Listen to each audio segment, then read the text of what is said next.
Well, let's get started, guys. So, this is the ESO podcast number 9. We're going to be talking about the ESO Elder Scrolls Online being live streamed by Bethesda here coming up. They released a video of some of the Scamp minions in the game and their animations and stuff like that, so we'll go over that too.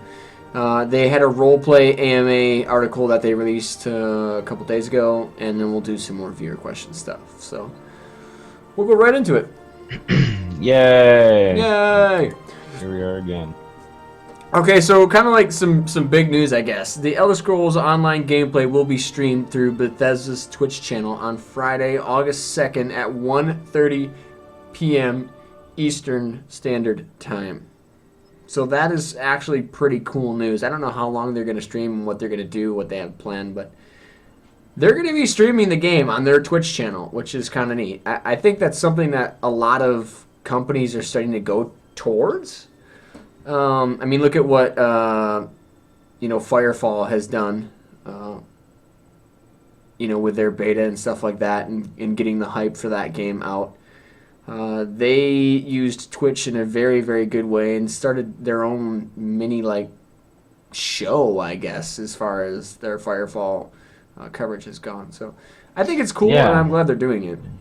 I think the Firefall show thing that they do, they have the console setup, and it's people at computers, and they have guests come in and they show them in the studio, and then the actual gameplay, and they get people hyped on playing the game, and I think it works. I think they're doing a good job.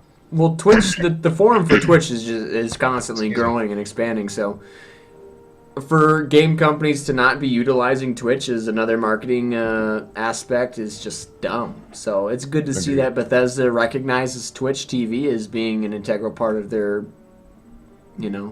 hype for the game. So they're gonna go ahead and live stream it again Friday, August 2nd at 1:30 p.m. Eastern Standard Time. I think the most important part of this is now that they're actually going to be showing a live stream of the game, and I'm assuming it's not going to be them live streaming the damn cinematic trailer. I'm assuming they're going to play the game. Right. That means that a possible NDA lift is approaching. Who knows? Because if they upload that video of gameplay, people are going to rip that video, that VOD, off Twitch, and they're going to upload it all over YouTube. And Bethesda's the one that streamed the game, so obviously it's allowed. Does that mean we're coming toward a closed beta where they allow streamers to stream the gameplay? Because if that's coming, I'm not saying open beta, I'm saying closed beta with an NDA lift. Can you imagine that? I just don't think they're going to do a full NDA lift while they're still in closed beta. Maybe in open beta the NDA will be lifted, but yeah, it was wishful thinking mostly. But. Yeah, it's really hard for them to remove the NDA when it's still in closed beta and they only have a few days open of the servers each week. So, well, that's the thing though. Why not then? If they only have weekend betas, they only have certain time periods when the server's up, then they can advertise. Say, go check out Twitch.tv, and just this weekend you can see Elder Scrolls Online footage. It'll get Twitch a bunch of traffic, it'll get the game a bunch of hype behind it, and people will be able to see the game, and they'll be able to see actual consumer reactions. If anything, I think they need to. I think it's time. I don't know. That's just me, though, personally, but I don't think it's coming either. I don't think they're going to lift the NDA, but now that they're starting to get... this Friday, they're going to be streaming the game, so, obviously they're ready to show the product to... Yeah, they're at least at a point where they're okay with being the criticism that's going to come with, throwing that video out there of actual gameplay footage. So they're obviously polished enough to the point where they think they're in a good spot. And still having, months and months before the game is officially released. As long as the animations look good and stuff like that, people will probably generally be happy. So... We'll see what they do. I don't know what they have set up and planned for the the live stream, but maybe they have specific things they want to do. Maybe they're just going to start from the beginning and roll out with a character and go through the character creation. I have no idea what they're going to do, but it'll be interesting. I'm looking forward to seeing it. I really hope it's not like a developer interview or just a guy talking to someone. I want to see some actual gameplay. Like if it's a live stream, come on, show the game. Definitely. But they're probably. I personally believe, now that I think about the track record that ZOS has with displaying their game and giving us information, I'm assuming the live stream is just going to be like, I don't know, pictures of kittens or the hamster dance and maybe a general chat for like 5 minutes stating that yes, the game is online and that yes, there's sweet rolls. Maybe they'll answer the question that there's no dragons in ESO, and then they'll cut it after 11 minutes. That's what who knows? I'm assuming that's going to be the live stream. But I hope I'm proved wrong. I hope it doesn't turn into an AMA, or some sort of live question thing. Like I would rather have someone just sit down and play the game and have it be live streamed than have to worry about stupid questions being answered. Yeah, so. I mean, I'm gonna wake up at 10:30 in the morning on Friday just to watch it. I'm gonna set an alarm, so we'll have something to discuss the following Monday. I'll tell you that right now. Yeah. And again, I see what you're saying in chat, but I stream this in 1080p so we can upload it to YouTube with 1080p, and I can't have multiple options, so just to quickly touch on that. All right, but yeah, that's the first thing, the ESO live stream stuff. Now I'll show you guys the Scamp video that they just recently put out. Here we go.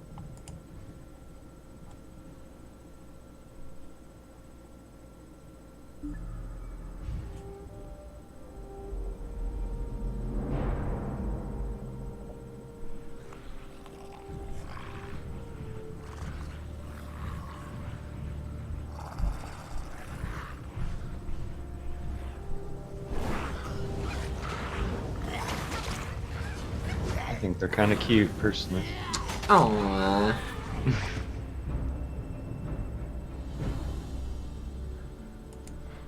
So yeah, that's a really, really short video, but it kind of goes over some of their animations and stuff like that. Now let's quickly touch on that enemy type, the Scamp, and how it's played a role in other, ESO game or Elder Scrolls games. Basically, that enemy type is the lowest conjuration spell you can cast, one of the lowest ones. They're generally a very, very weak enemy throughout the Elder Scrolls games.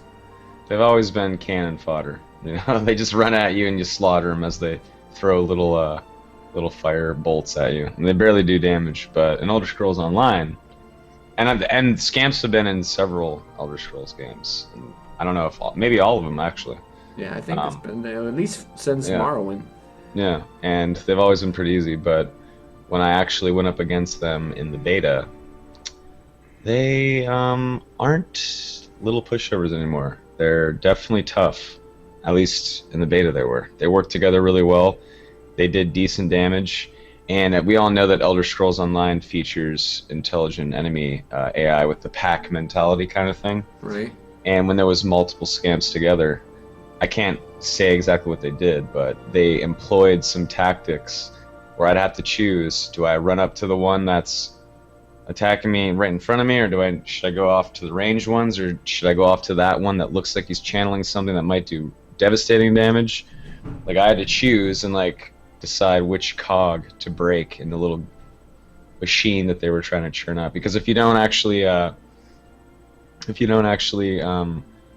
roll out of the way or defend or try to take down an enemy during the pack mentality fights with enemies, they will just kick your ass. You end up taking way too much damage. You take a lot of damage because you didn't dodge and you let them charge their huge attack and you let them get away with it. So you definitely get punished, and if you don't die, you'll be close. Right. And Scamps were definitely not an exception to the rule in the beta. They were tough, and I wouldn't even I try not to approach groups that had more than 2 involved because I knew I'd get my ass kicked.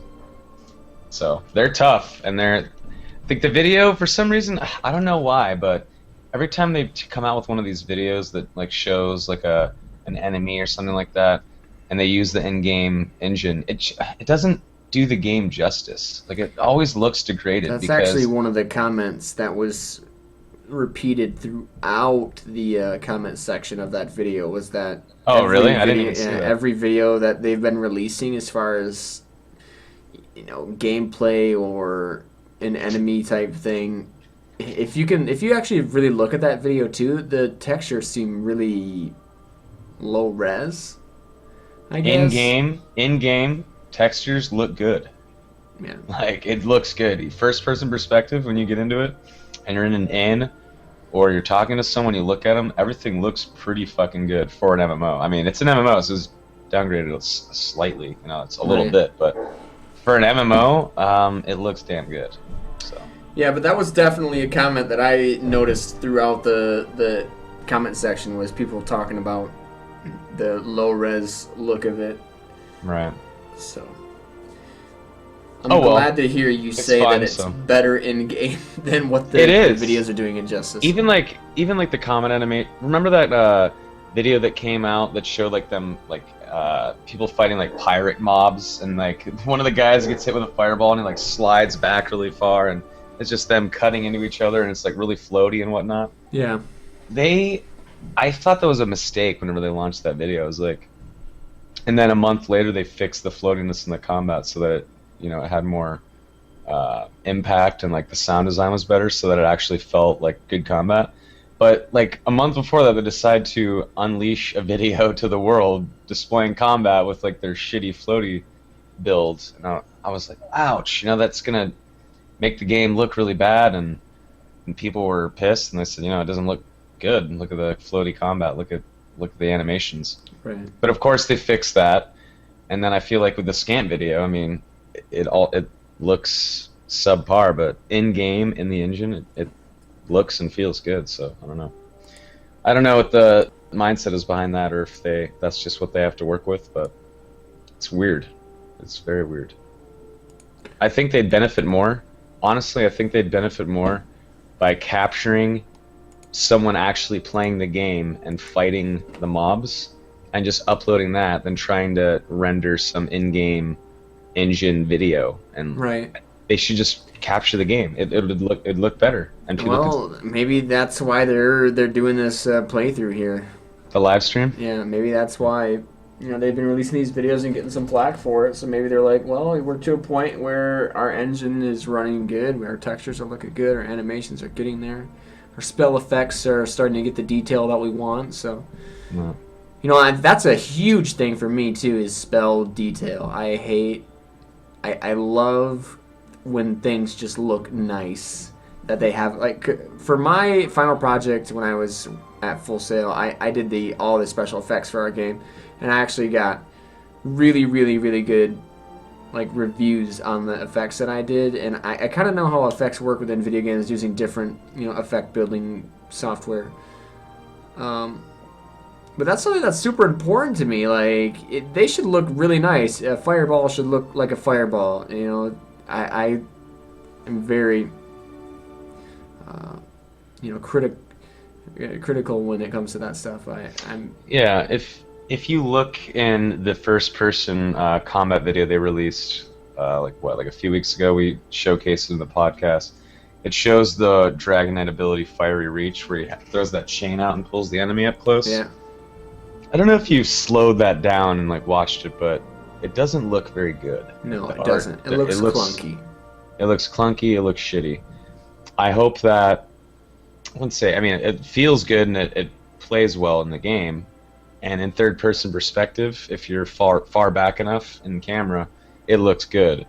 But I hope they kind of refine. That chain looks so low res. Yeah, I hope they refine some of the textures and some of the art for the spell. I mean, I'm sure they will. I'm sure that's just a base design, but they definitely need to work on that a little bit. But if they do, it'll look super pretty. So definitely, it already looks pretty good. So.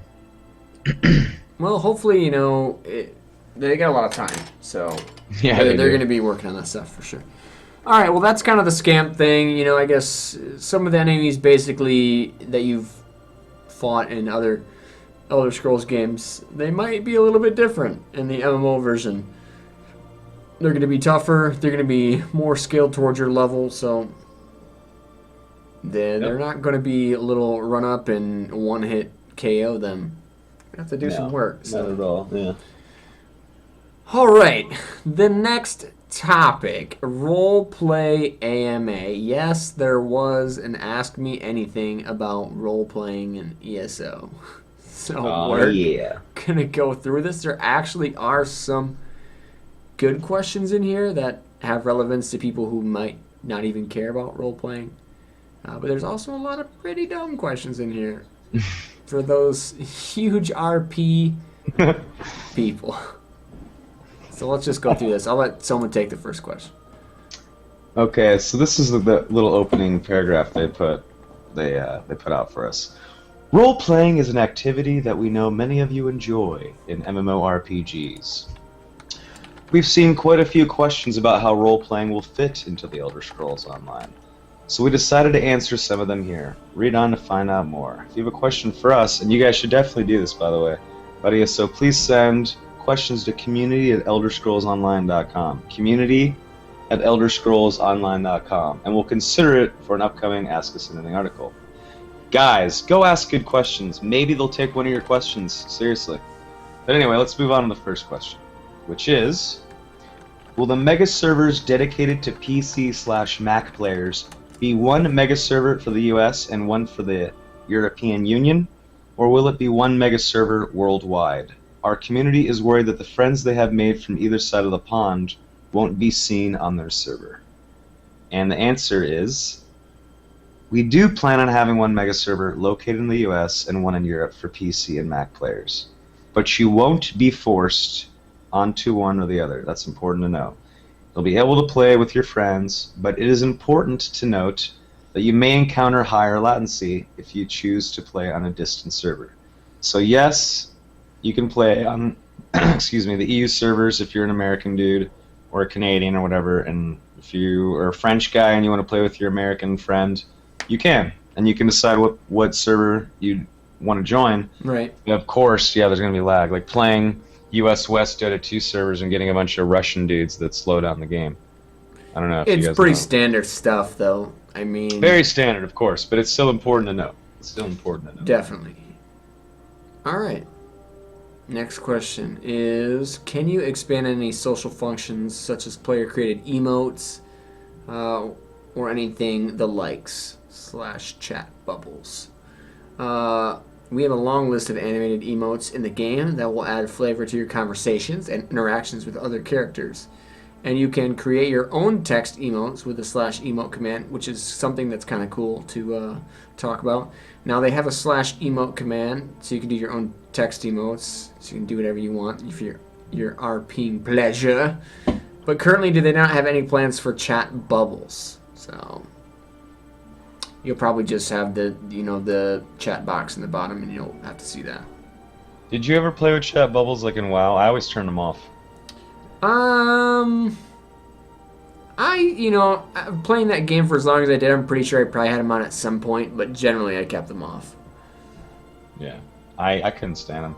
I just used the text chat, and eventually I almost abandoned chat windows in general, and I would keep one chat window up in WoW that was like general or zone or trade, and maybe like a guild window I normally just keep them really small and off to the side on the screen and just use like vent and just voice chat instead. Right. So I plan on using mostly voice chat with ESO. I mean, the in-game chat, there's no in-game voice chat, but there is obviously in-game text chat, and it's fine. It's just your standard party, / party to talk to your party / guild to talk to your guild. Same shit as World of Warcraft. But, I mean, nowadays people use voice, so that's what I plan on doing. But yeah, emotes though, yeah, there's dances and laugh and / I don't know if there's like jokes and whatnot like WoW style, but in the beta I was, if I typed LOL, my character would kind of do a laugh, emote, and stuff like that, WoW style. So, yeah. All right, now this next question, I'll let someone read it, but this is an interesting one. Oh yeah, okay. We know, here's the question. We know we'll get cross-faction chat through guilds, but will there be anywhere that all factions can conjugate and communicate? Like, is there anywhere in-game an Ebonheart character could unfortunately, share a mead with a Daggerfall character? You know we role players enjoy conflict. Can these characters group together if they're in the same guild?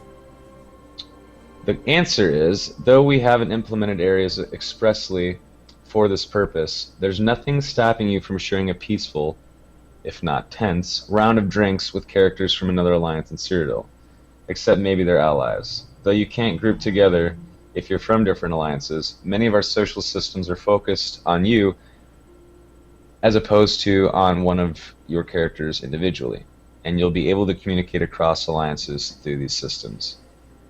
Something seems weird in that. What do you think about that, Deagen? Now, basically, what I think of when I read this is they set up this system to where you can join a guild from a different alliance faction. And this was a question we brought up a long time ago, is will you ever be able to do anything with people that are technically in your guild from a different faction? And from the sounds of it, the answer is no. It sounds like, yeah, sure, you can go to Cyrodiil and meet up with... actually, you know what? I just realized something. When you're in Cyrodiil, you are in what's called a PvP campaign, right? Yes. Every time you go in. And you cannot be in the same campaign as a guildmate. So, they're saying, yes, you can meet up with another character from another alliance in Cyrodiil, but I'm assuming they're going to be flagged for PvP, and you can just stand there and, like, /say talk to them, you know, and say, hey, what's up? And they say hi back, and then you can kill them if you want. But in terms of guilds, I'm never going to be able to be in Cyrodiil with a guildmate because he cannot be in the same, whatever, what's the name of it? I just said it. Campaign? Campaign, yeah, he can't be in the same campaign as me. So yeah, I think literally the only thing you can do cross-faction is chat and guild chat at this point. Which is sad. I totally agree. I think adventure zones, PvE adventure zones, need to change that. I think that if there's no raiding capabilities with people that are in your guild, that are in a different faction, like an Aldmeri Elf teamed up with Ebonheart Dark Elf, if they can't go into a PvE raid together as guildmates, there is going to be some major fucking issues. Well, the problem is, we talked about this. They just recently told us how trading is going to work in the game, and basically going through your guild store, and that's the whole reason to join multiple guilds through your alliance and different alliances, no matter how you want to do it. And we both expressed our worries with that, as far as, is that all that you're going to do? Is the only reason to join another guild for that reason alone? And it looks like the answer right now is yes. Like, there's no reason to join a guild. If you can't raid with them, you can't meet up with them anywhere besides going... I mean, you like Soma said, you can't even go into the same campaign if you're in the same guild, so... I mean, what are you going to do? Like, you're literally in the guild just to be a part of the guild and have access to their guild store. That's it. Which is kind of sad. And chat, yeah. But I will tell you this right now. Actually, I don't even know if I can. There is guild stuff. There's like a guild menu, obviously, that I saw in the beta. And I can't say anything about it, but I will tell you that being in a guild will have its perks. And that there's more to guilds than just guild stores and chatting with guildies. There is definitely some cool shit that will benefit you if you are in a guild. I can't say what it is. Well, you know, that's... I mean, I can sit here and speculate. I mean, if and any person who's played an MMO in the past few years knows that being a part of a guild oftentimes will give you bonus honor, bonus experience, you know, bonus whatever you want to, just by being in a guild. So, as far as speculation goes, there's a ton of things that being in a guild, you know, could technically benefit you, but the point is, being in a You want more guild than right that, now yeah. is you're never going to see someone who's in a different alliance that's a part of your guild. You will never see them. You're never going to. Basically, in this game, anyone that's in a different alliance than you is there to be killed in PvP, and that's it. You're only going to see them in Cyrodiil. You might be able to say hi to them in guild chat, but you're never going to see them in game. You're never going to, unless they roll some. That's so not good. It doesn't make any sense. That's basically what I get from that. that. Up endgame. That's not good for endgame. I don't understand why you wouldn't be able to go into adventure zones in PvE with people from different alliance factions. They really need to announce that that is the case. If they don't, imagine trying to get a bunch of guildies together for a late night Friday night raid. You got your beer and your energy drinks and your pizza, and you're ready to go raid. But the only dudes on are the Aldmeri Dominion guildies, but you're in the Evanhart Pact, and you're the tank, and you're ready to go, and you need 23 other people. 10 people show up, and the other 20 dudes on that are ready to raid, they can't join because they're in a different faction.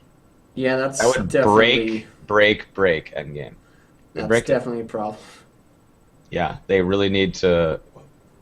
we don't know, though. We don't know. We're just speculating, but hopefully that's not the case, or... Yeah, I well, see that some when major issues coming up. When we were reading this article before starting to stream, that was definitely the question that stood out to both of us. All right, we'll move on to the second one though, or the next one. How interactive is the world? Oh gosh, this question. How interactive is the world? Can players toggle a walk function instead of running everywhere? Will we be able to interact with objects like chairs, ladders, etc.? Will you be able to enter houses, for example, an inn? How about setting up a romantic campfire at night? Will we be able to build our resting places, for example, by placing a blanket?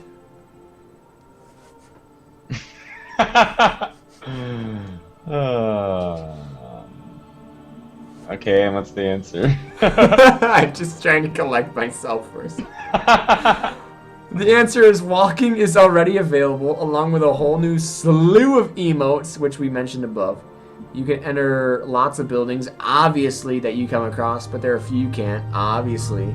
There are tons of shops, inns, and temples you can enter, but even many residences. Right now, we don't have any special camps you can set up, but there are tons of beautiful and, yes, romantic places and vistas all across Tamriel that you can visit. So... I'm sorry, you RP people. You can't set down a romantic blanket and have yourself a picnic with your significant other. You can't do that. You can't do it. That's pretty funny. That's a funny question. Some people are hardcore into that stuff, though. So, yeah. I mean, there's really not a whole lot of stuff we can talk about with that one. Yeah, building our resting places, what he was talking about mostly is probably just like a player house. Which they've already stated there will be none of. But of course you can go into inns and taverns and whatnot. Of course you can. So, yeah. All right. All right, next question. The question that we have before us next is there a plan to have an in-game profile, so to speak, where players can include a backstory for their character and add some vital stats? If not, is there a plan to allow people to create add-ons that will allow one to do so? The answer is, we don't plan to support this feature officially, but our add-on system will be fairly flexible.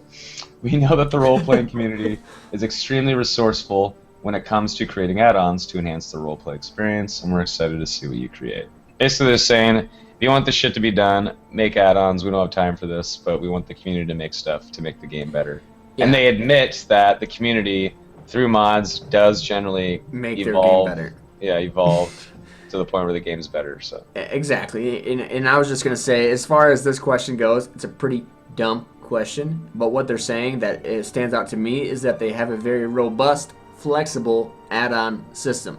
So that being said, I'm glad to see that they're focusing on that. Because add-ons in games for me are awesome. I'll be downloading add-ons. I'll have a bunch of add-ons on my shit, I admit it. So I'm glad that they answered it the way they did as far as mentioning the whole add-on thing. So that's cool. All right, next question. Will friends lists offer any kind of privacy? For instance, if you create an alt that you don't want certain members of your friends list to know you are playing, will there be the ability to not let those people see you're online on said alt? Now, Deegan, before I answer this question, if I give you my friendship ring in Elder Scrolls Online, and you cheat on me on an alt, you someone else, better not hide an alt from me. It is over, batch. Just saying. Like, That's such a funny question. I know, it is such a funny question. Like, why would it matter if you're going to hide an alt? Like, are you playing an Aldemary Dominion alt? How dare you? How dare you, sire? They're like, fuck you, motherfucker. I'm playing. It's Friday night, dog. I'm playing with my other friends, man. Okay, it's cool. Sorry. So, the answer to the question, to us, privacy is just another way to play the way you want to, and will offer the option to play as invisible as you'd prefer. You won't even have to create an alt if you just want some time playing alone. We want to allow you even greater flexibility with privacy customization as well. So basically, they're probably going to have some sort of show offline thing. I don't know. Yeah, definitely.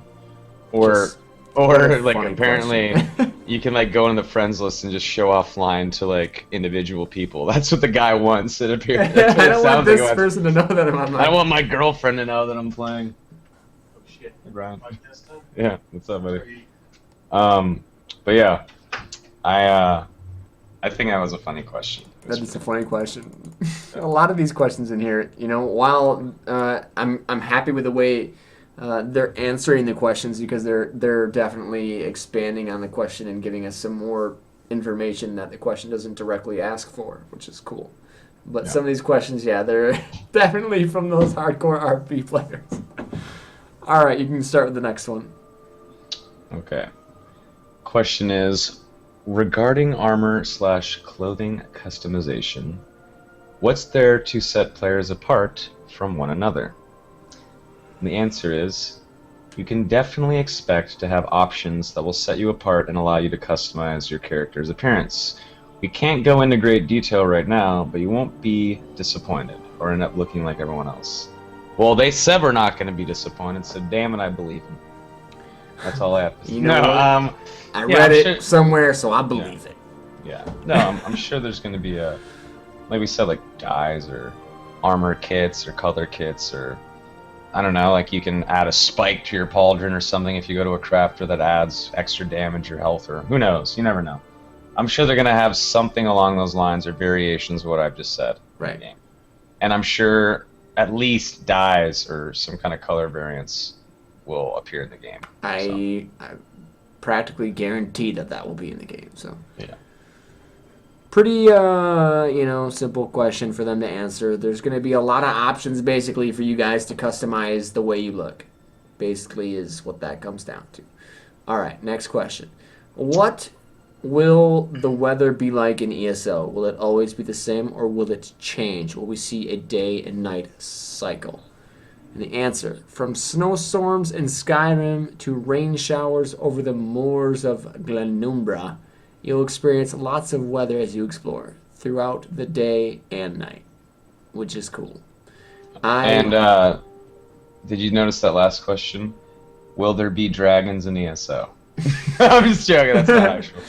There's going to be dragons in ESO. At nighttime, man.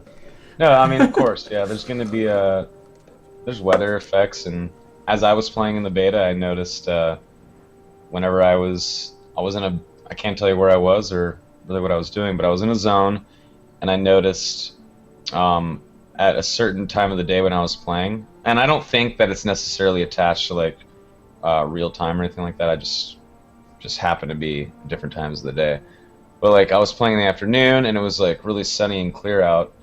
And then later on in the evening, I went back to that zone, and it had gotten darker and foggy, and like the draw distance like was lower and stuff like that, and the color and everything looked different. It looked really good, and like the colors were more enriched when it was bright and day. So yeah, the game looks different too as night changes. So some people might not care about weather. I care. I do. I think weather's very important for people. Not only, to feel immersed in the world that you're walking around in, but it just changes it. Like, you can be the same area that you've been questing in, but, it starts snowing or raining or it gets really foggy, and then suddenly it feels like a different area. So it keeps the game feeling fresh, I guess, while you're questing. So that can definitely be a good thing. So weather is definitely important. Agreed. But that's pretty much it for the RP AMA. That was all of them. Now, I know the stream has been lagging. I don't know why. Generally, we stream this in 1080p and then upload it to YouTube in 1080p. As long as the audio isn't lagging, which from what people have been saying, it's not. I don't really care. We'll be alright. If the video's lagging a little bit, you guys will be able to deal with it. Okay, so the last part of the podcast is the viewer questions. If there's anything you guys want to ask before we start to wrap this up, go ahead and post it in the chat. And if it's a good question or something we really haven't touched on recently, then we'll go ahead and answer it. Lay it on us, shouties. Lay it on us. Definitely. Shouty. You're not going to finish that? You're not going to keep going? Shouty. Yeah. How do RP players deal with death? Do they delete the characters? No. Dude, you know what's funny? I used to do a hardcore Skyrim series where I would play on hard mode, and I would make a character, and the chat we'd make what kind of race it was, if it was male or female, the name, what schools of magic and combat lines, and everything that we'd plan the whole character out, and then he'd get one life. And I'd go out and... It's the farthest you made it. Like level 4. Because it was hard. It is hard. Yeah, I put Starting it on hard out in mode. that game is always the most difficult. Once you get to like level 20 plus, it's much easier. But My highest character, he was a badass, and he was doing super well, and I was like, we're going to go the distance with this character, guys. Like, I knew it. He was an old Breton necromancer, and he looked really cool. And like, he was old and weathered, and he was a bastard, and he raised the undead, and he was awesome. And I knew I was going to go super far with him, we were going to kick ass, and then I fell off a cliff and he died. You fell off a cliff? I fell off a cliff, I slipped off a cliff, and my character died, and the stream was like, well, he's dead. I was like, no, come on, let me reload. And they were like that doesn't nope, count. your necromancer fell off a cliff, dude, he's dead. Right before he died, he cast the spell of rebirth. He cast it on the way to the ground. He sprinkled the ash of the phoenix over his head. You guys just didn't see it. You go back and watch the VOD. Yeah. Any other questions, guys? Give us some good ones. Have they given the female characters big bouncy breasts when running? Not really. No, they're not. They're not trying to like over-sexify the female characters. I mean, some of the characters, like female characters, look pretty. Like there's like hot dark elves that look sexy and shit. You're like, what the fuck? Like they've always been kind of weird looking, which I kind of like. But yeah, I mean, they definitely like made it so there's beauty for us to behold in some of the characters. Yeah. Cool. There's no dragons. What's the one thing you two are most looking forward to? Honestly, for me, it's a really easy answer. As long as this game is good, which we both believe it is going to be fantastic, I'm just looking forward to a game that I can play, more than 8 hours a day and just be interested in it beyond a week. Yeah. I've just been so bored with games recently, so I'm just looking for a good game that we can build a community with and have a blast playing for, months, if not years, depending on how well they keep up the game. So. And not to steal the answer, but I totally agree with that answer, but I guess I'll choose a different answer and say I'm most looking forward to really strong endgame in adventure zones, longevity, and me wanting to come back and keep raiding and keep meeting up in those big groups with my friends and guildmates and viewers and wanting to actually clear the content and being excited and immersed into it, That's what I want. I want good endgame. Wilksy's asking, does each class have a unique questing experience when leveling, or does each class race unify to the same zones after a certain level? Now, there's different alliance factions, so choosing one of... How many races are there total? 9? 9 playable. So 9 playable races, 3 in each faction. You choose one of those races, and you'll play through that faction's quest line. Now, once you reach max level, you can also go through and play the other faction's quest lines. But you will not see other people questing.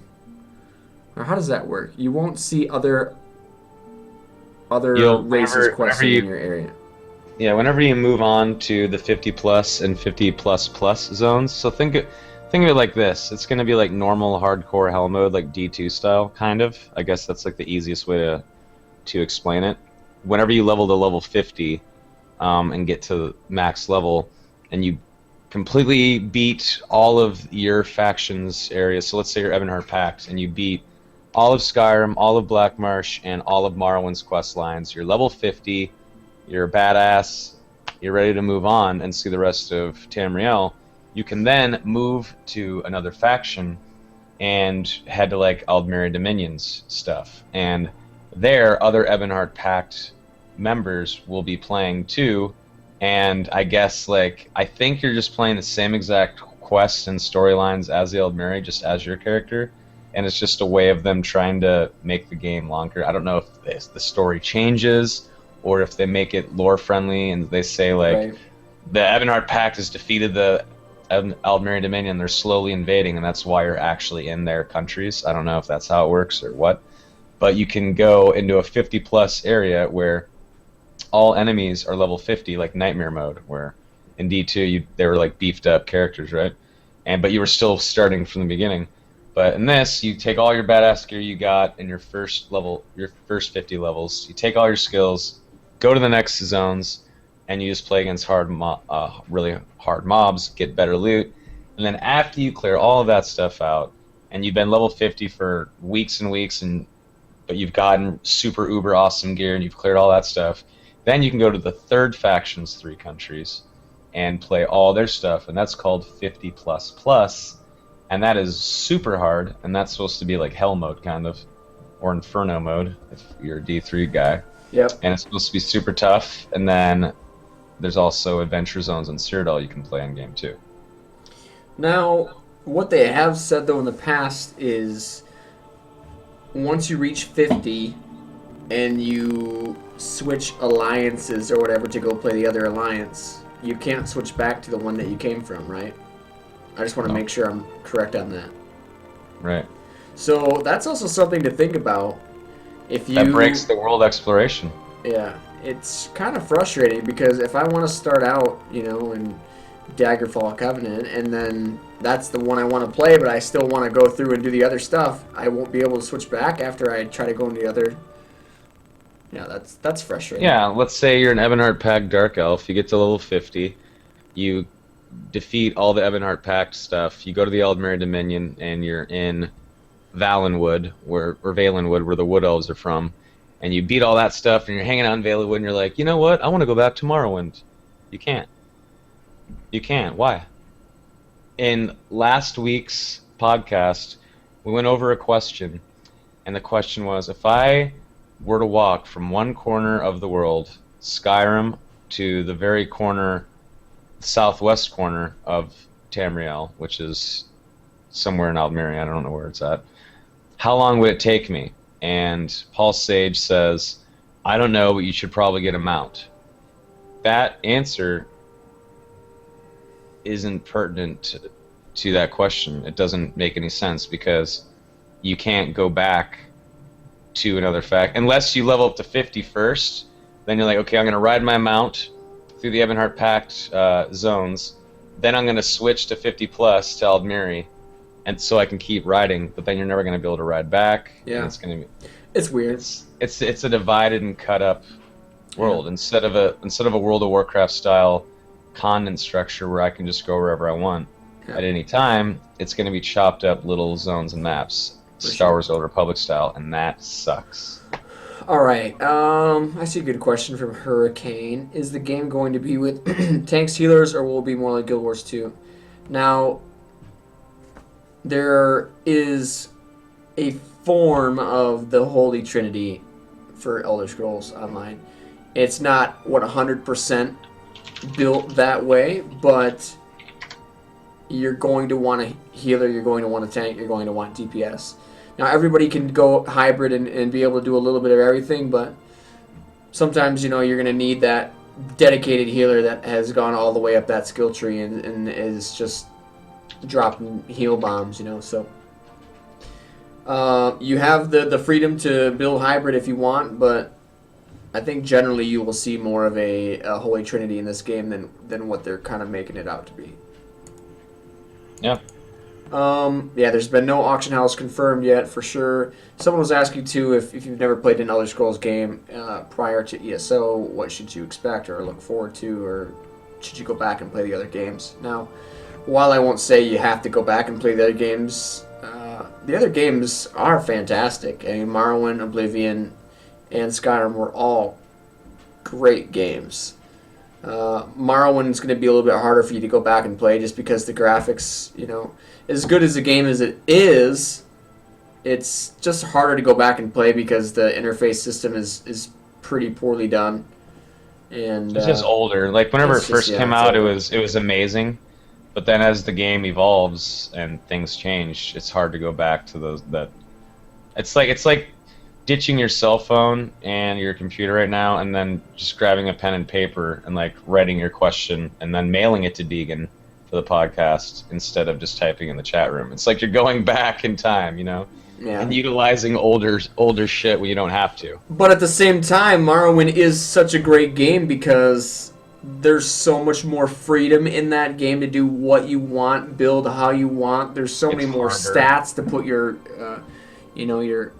points into. It's harder. There's just so much more stuff to do in that game than Oblivion and Skyrim. It's a great game, but it is going to be difficult to play for most people that aren't hardcore RPG fans. So. Yeah. If the weather is bad, do you need to buy an in-game sweater? Yes. Yes, you do. You need to knit your own fleece. That's one of the new crafting jobs. Knitter. That would be awesome. How are you playing this? PC.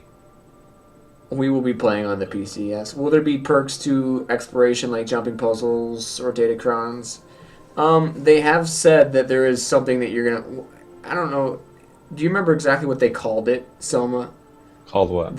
Something with the exploration that you can find in the different zones. Sky Shards? Yes, that's what it was. Yeah. So there are things that you will get through exploration and stuff like that, definitely. They're called Sky Shards, and they're in every zone.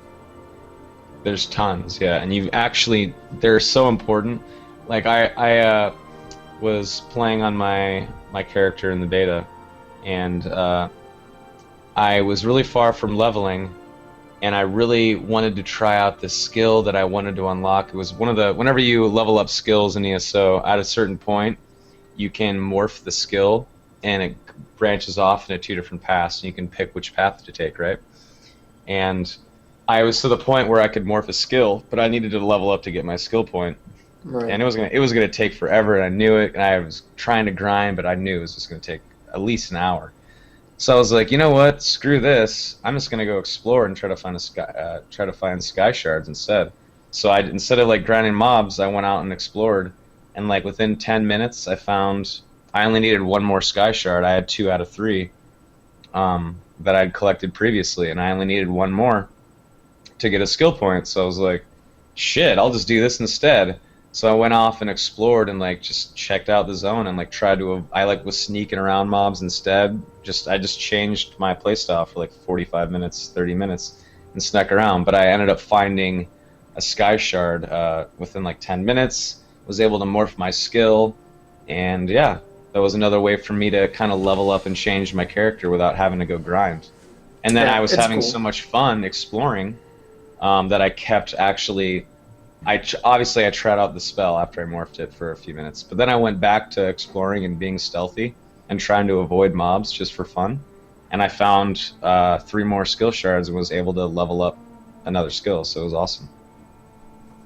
Which is cool. Yeah. I mean, every game should have some sort of incentive to go out and explore, and Sky Shards are part of that for ESO, which is cool. Oh yeah, and they were in some weird places too. Like I found one like super far away, like behind this giant rock that was in a lake, and it was just like on this little rock island. And if you wouldn't have and you never would have seen it unless you really tried to go find it. So right. It's not like some of them are really easy, but some of them are really hard. So it's cool. Yeah. All right. Yeah. Well, I don't see any other questions in the chat, so I think we're going to wrap it up. All right, guys, this was the ESO podcast number 9. Again, we talked about ESO being live streamed on Bethesda's Twitch channel Friday, August 2nd at 1:30 p.m. Eastern Standard Time. I'm going to be there watching it. You guys should definitely be there watching it. I'm going to set my alarm 10:30 in the morning to watch that, and I'm going to be crossing my damn fingers, my dick beaters, that they're going to actually show gameplay. If it's just some interview question thing, I'm going to be so upset. Well, it says online gameplay, so yeah, but you We'll know see. what companies feel about gameplay, Right. what gameplay is now. It's never actually gameplay anymore. hopefully It's they always have something really nice set up. Yeah, for that. I hope so too. But that's the first thing. We talked about the Scamp video and how some of the enemies you might have fought in prior Elder Scrolls games won't be as easy as they were before. They're going to be a little bit tougher.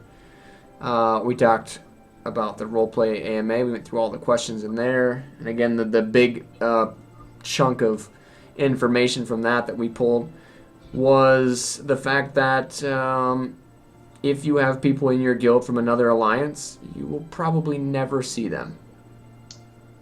Makes me sad. Which We don't is- know that. We don't know that though. We're just speculating. We don't know that, but from how they answered the question, currently, you won't be able to see them. Because as far as being in a guild and being in different alliances, you can't join the same PvP campaign, so you'll never see him anyways. Yeah, I know it's that's frustrating. unless you can go to adventure zones with them. That's the only thing, the only saving grace there. That's all they have left is adventure zone. It's got to be something with adventure zones. So we're hoping that comes through. And then, again, we did some viewer question stuff. So I hope you guys enjoyed the podcast. We do this every week, generally on Monday or Tuesday, around 7:30 p.m. Eastern Standard Time. We hope you guys enjoyed the podcast. Thank you for being with us. I had fun today, Deegan. How about you? I had a good time. You know, it's hard to pull information right now with you know, I think they're ramping up and saving a lot of their information for PAX Prime, which is in roughly 1 month from right now. And that's going to be super exciting. A lot of stuff's going to be out around PAX Prime, and I will be at PAX Prime, so hopefully I can get some insider info. Here's actually a question that one of my viewers asked me in my stream, and I forgot to bring it up, Deegan. I can't remember who it was that asked me, but he said, after Elder Scrolls Online actually comes out and releases, are we still going to do the podcast? And if we do, how are we going to change the format of the show? Oh, the podcast will still be going once ESO is released. I think. Do you remember Total Biscuit on WoW Radio? Whenever World of Warcraft was huge, like in the first 3 years, Total Biscuit had the mailbox, and he always answered World of Warcraft questions. But he also was a part of a podcast called WoW Radio, and they did like a once a week thing about general World of Warcraft news. They talked about stuff in the New community, patch notes, all that patches, what Definitely. builds are working, what's up with raids, guild firsts, you know, who's kicking ass in PvP, what server, you know, the pros in the EU and in Korea or in America and Definitely. arena PvP, shit like that. So you guys will see stuff like that coming from the podcast. Yeah, we're going to have a good time with it. There's going to be a lot of stuff going on. As far as I know, we're the only podcast that has done anything on Twitch TV yet, which is good. Well, And there is Quest Gaming Network. They do Elder Scrolls Off the Record, and they do it live on Twitch. Okay, cool. Well, either way, I mean, we both got streams. We're both going to be streaming. We're going to have a lot of stuff each week that we've seen through playing the game and patch notes and all that stuff when we're actually doing the podcast and stuff too. So when the game's released, the podcast will still be here. We're going to have fun. Yeah, absolutely. You guys are awesome. Thanks for watching a Thunder Internet Machine. Again, if you guys haven't followed me, this is my stream, Twitch TV /Deagen. My Twitter is at Deagen TV. And then we got Soma here. He is at JordanTHD on Twitter and Twitch TV /Soma Plays here on Twitch. So definitely go follow him. He just got a sub button a few days ago. Go give him your monies. Yeah. I know it was my birthday. It was my 27th birthday yesterday. It's true. So, it was his 27th birthday, which makes me almost 1 year exactly older than you. How do you feel about that? Well, you know I like older men. I meant to say older friends, but that came out men slowly and awkwardly. Totally meant to say men. I know. You're right. All right, guys. Yeah, that was awkward. Okay. All right. Thanks for watching. We appreciate you guys very much. We hope you enjoyed the podcast. We'll see you next week. Peace.